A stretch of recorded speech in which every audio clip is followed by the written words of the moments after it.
Kansas. Dr. Marshall is recognized for his opening statement. Good morning, and thank you, Chairman Smith, for the opportunity to speak on behalf of this important legislation.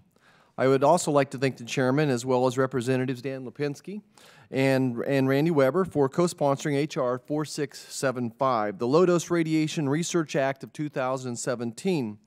I'm grateful for their leadership and their commitment to biological and environmental science research, and truly blessed to work alongside the members of this committee that have supported initiatives in basic science research to keep America safe and globally competitive. The Low-Dose Radiation Research Act of 2017 requires the Department of Energy to carry out a research program on low-dose radiation within the Office of Science.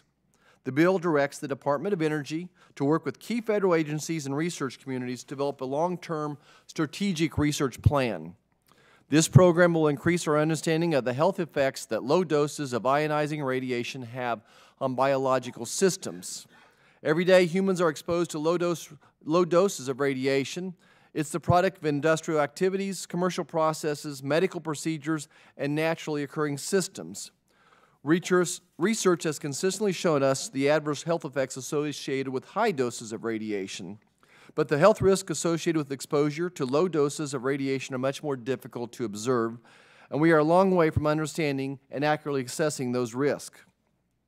In the absence of conclusive evidence, agencies like the Department of Energy, the Food and Drug Administration, and the Environmental Protection Agency are obligated to assume that any exposure to radiation increases the risk of harmful health effects. Without proper research, agencies have no way to measure if there is a safe radiation threshold. Our restricted understanding of low-dose radiation health risks directly impacts our ability to address potential radiological effects and medically based radiation exposures.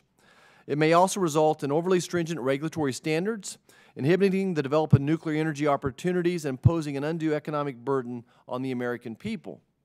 As a physician in my home state of Kansas, I've had a firsthand understanding of the crucial importance of verified research in ensuring the best medical outcomes for my patients.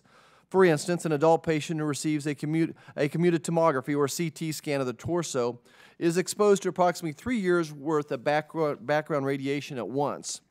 The CT scan is an invaluable diagnostic tool, replacing many invasive surgical procedures, and is a medical necessity for countless Americans.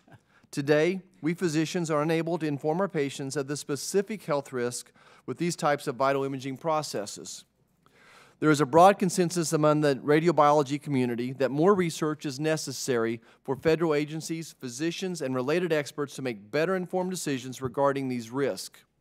It is no surprise that H.R. 4675 has received support from the Health Physics Society, the American Association of Physicists in Medicine, the National Council on Radiation Protection and Measurements, and leading researchers from Northwestern University and Columbia University.